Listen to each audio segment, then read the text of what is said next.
Today we're going to make a shot that kills a single bottle of product that I don't even know where I got it. Don't worry, it wasn't full to start with.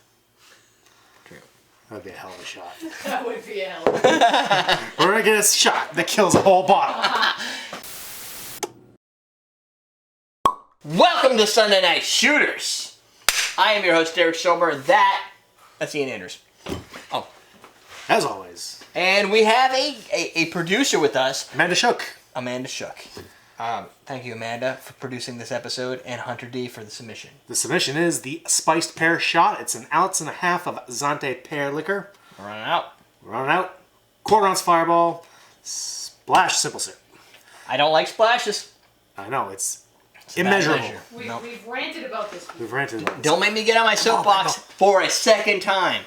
Have we done a splashing soapbox? Oh, no. Splashing, no. But non-measurements we have. Not yet.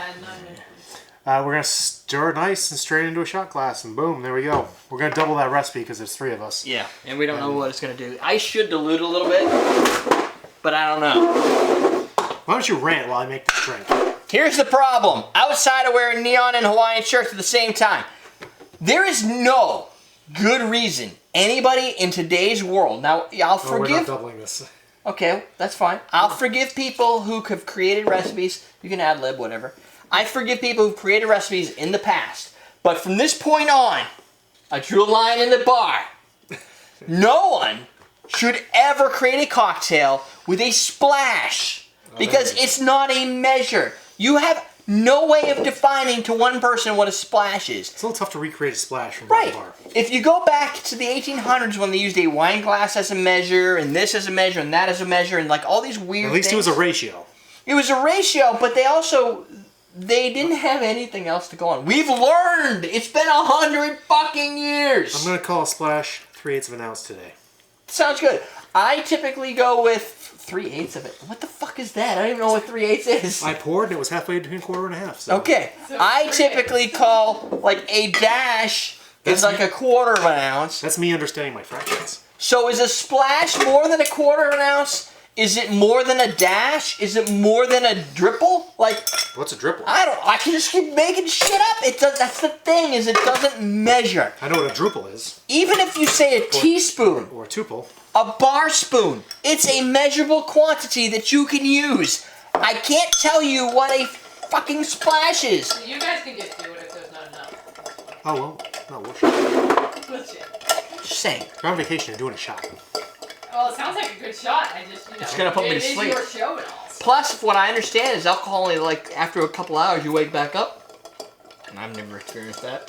But, if that's, well, people who are like, oh, I'm gonna have a, I do this, I'll have a glass of wine. If you ever watch my Snapchat, like a glass of wine before bed, if I'm I've been busy all day. I had an issue for the first week of being full-time. I was just sleeping and working. Everything I was doing was working. So I wake up and I was like, I felt like I worked all night. And so I would have a little glass of wine, maybe 2. A bottle. You know when you had that wine cocktail? We had a whole bottle of wine. Oh, yeah. So I would drink the wine each night. I had a little glass of Shiraz or 2. The New York sour? Yeah, exactly. So I had a couple of Shirazes. Shiraz? And people, from what I understand, is it helps you fall asleep, but you wake back up. I haven't proven, I don't know if that's true or not. But my point being is apparently alcohol makes you wake back up after a couple hours of sleeping. All right. Cool. I don't think... I don't know if well, it probably depends on the alcohol consumption too, because if you have enough... Amount and type? You're out for a lot longer than 3 hours. You might be out for 3 days. So this is about enough for 3 shots anyway. So That shot, that's a big ass shot glass. So that's a 2-ounce shot glass. There's no reason. Excuse me. Oh, I'm tired. There's Give no it a couple reason. hours, you'll wake right up. There's no reason. Can you take a picture of just 1 or 3 or what? That's a good question. You know what? That's just bad. Let's just do this. I'll do them at different rates. A 2. I think. Question of the day. We have an international audience, so this is a great question. What do you consider to be your a standard shot? Is it 1 ounce? 1.5. 50 ml? Like there's different numbers. 50 ml is about 1 ounce. 25. Yep, 25 is a half. So I know, like in the UK, it's usually 50 ml, like 1 ounce. But in the US, people expect an ounce and a half, like or A jigger. yeah, something big. I think that's a little wrong. So there you go. It smells fruity. It's a fragrant It smells bouquet. chemical. That smells pretty. And chemical. Yeah, it smells like I should drink it. Oh! Oh, got you! She drank it already. We didn't even count down. I just went like that and I got Jen to do her shot. I survived dry prost. I was gonna do it anyways. And that was a smart one. I made sure to give both of you guys ones that were larger than mine. See, that was originally mine because I've been sick. So I was trying not to drink. Oh, well, you screwed up. That was pretty good. It it's tastes tasty. like flowers for whatever reason. Like Flowers? I don't know. I got like a flowery flavor to it. Oh, maybe it's the pearl. What is on my It's the face? pear. That's an orange man. It's an orange man. Oh, you put the orange man on my head. Nice. You should do that while you're in the sun. You can get an orange man tattoo on your forehead. For like a week or two. Yeah, Yeah, until I peel it off. that'd be great. Yeah, wonderful. No one will walk around looking at you like, why do you have an orange man on your head? He's reverse Indian. Do you get any? You're not getting any cinnamon though, right? Oh, I get it. Oh, Really? yeah. Yeah, you are. I'm not really getting cinnamon. I'm getting like a perry, maybe. I'm getting like a perry, flowery aroma. Like I don't know. Plenty of that left.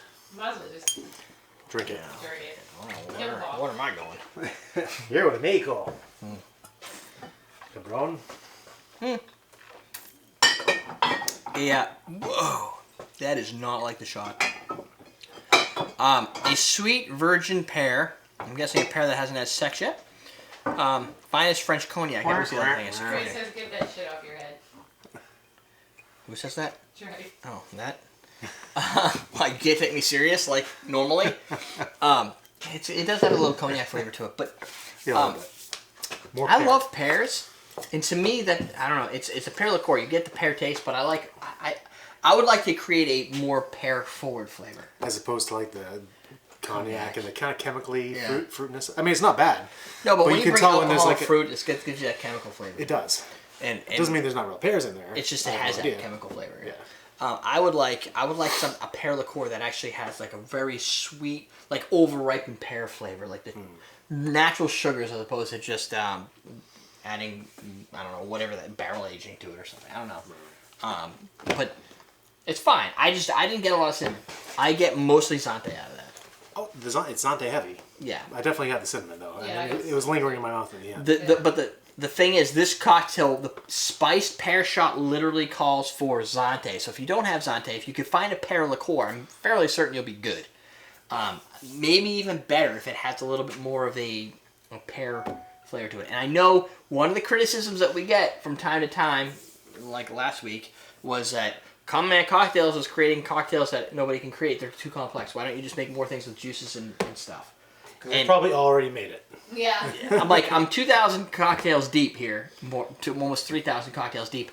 There's only, if you look at like a combination lock, if you said, okay, a combination lock with 5 combinations can create X amount of things. Well, when you create the 6th one or the Almost 7th one, 100,000 100,000, combinations, right? yeah. So if you're working with what, lime, lemon, and orange, Unless there's maybe lemons. pineapple, throw some grapefruit in there. Then you adjust ratios. If you create a drink with just different ratios, it's kind of like the same flavor profile. I want to get a little bit more creative. So I think if you go through our backlog of everything we've done, we've hit a lot of different genres and different. So what you're taste saying profiles. is You've got to sometimes we're evolving. evolve. You've got to move forward with things. And I understand not everybody's going to be able to get Xanté. Right. I don't even know where the fuck I got Xanté. I think they sent it to us. But maybe really. maybe if you see it now, you know what it is, Right. and you're at a bar and you're like, You oh, don't have to make this cocktail if you cannot get pear liqueur, but at least you can think about maybe how can you change it to make it. Maybe you use an apple liqueur and do the same combination. Maybe you use a pineapple liqueur or a pineapple rum. You don't have to. My goal is to educate you and to get you thinking. You don't have to create this one shot. Create something like it and see if it's something that you can enjoy. Then you can submit it. You can submit this exact same recipe, sub Xanté for apple liqueur or something. Or And straw. or straw. Oh my god! Or straw. I mean, butterscotch, spiced butterscotch. Don't do this. The idea is that Awesome. this isn't a recipe show. It's- It's a cocktail building show. You gotta learn how to make the cocktails, find out what flavors pair, Exactly. and don't be afraid to experiment. And- I've said and- it before. That's what it's Understand? kind of I understand you can't get everything, and some people submit me stuff I can't get, and that's kind of the cool part of living in a region where you can create something no one else can make. Yeah. Because you don't have, I've seen some crazy stuff I can't even pronounce. They're like, oh, this is a Lithuanian potato. What? I'm like, I don't even know what that means. Yeah. Fine, you create something, you put this in there and do this drink and see if it works for you, and then you can give that to your friends. I can never make it. Or find out what the flavor profile is and see what a close approximation of the flavor Right. is in something else. And like the latest one is people have been trying to tell me that maybe we should do something on this. I think we should do a deconstruction type thing where person, at least one, has said you can use, and you can write your comment below to give credit to yourself. You can use Drambuie instead of, what the hell did we use last week? The Benedictine, Oh, okay. Yeah. right? If you can't get Benedictine, use Drambuie. I don't buy that. I just don't think that's true. But I could be wrong. And I think that Maybe in some cocktails, that's a viable... that takes some experimentation. I don't know what I should be reading to figure out what the hell did happen. I was into Lithuanian potatoes before it was cool. That's what Moochie the Cat said. I completely made that. It could be awesome. So maybe we have to figure out, can you substitute Drambuie for Benedictine and make a Singapore Sling with Drambuie? And make a Singapore Sling with Benedictine and see if there's any difference. I'm sure you can. Right. You can do anything you want. But But is it the same? but does it, or close? Is it a Go close on record to approximation? say no. I'm going... Yeah, I think... I want to say no. You want to say no. I think we should do it and figure out. We could learn. We could. can't tell the difference. And if that's the case, You know- I have no problem telling people you could substitute this for that. We could do that. We could get a couple of different herbal liqueurs, and we can make a Singapore Sling deconstruction where the herbal liqueur is the replacement, as opposed to the gin or the Right. Because cherry anybody can liqueur. replace. You can visualize what a gin's going to change by now. Yeah, But a cherry liqueur, cherry kirsch, cherry herring. I've got like at least 4 of them. Yeah, I mean that could be a viable substitution also. But I think when we do the deconstructions, it's good to change one thing. Yeah. Because if you change 2, you've thrown everything off. Yeah, it's a multivariate equation at that point. And I am very bad at balancing multivariate equations. I never to took get calculus, X. so let's not go there. Really? Yeah. How did you get out? I don't even want to know. I would have loved to get out. Statistics. Oh, you were the statistics guy. Yeah. I think we I took barely grades, passed though. statistics instead of taking calculus. Yeah, I think I did that too, actually. I was a statistics guy. Question of the day. Did we ask one? I don't remember. What's your favorite mathematical discipline? Geometry, physics, algebra, calculus? I liked geometry. I thought that was fun. I ace geometry. I like shapes. Pretty Shapes and angles. Oh, Money train, Christian's in the house. This is a shape. It's the Cobra High Five triangle. Cobra High Five triangle. Trey heard that Al Gore harvested the first Lithuanian potato. And they posted And then it he on invented the internet. so that he could post a picture of it. Oh yeah. Duh. Images.algore.com. All right. We're good? Yeah, We teach you how to drink. this one's a little bit heavier. This is almost this is Heavier? Like heavier flavor. Oh yeah. Heavier flavor, lighter alcohol. Yeah. Yeah, definitely. Because it's not neither of these products are overproof. They're both probably 40. I know that one is. I have to look. This is 43, so it's a little higher.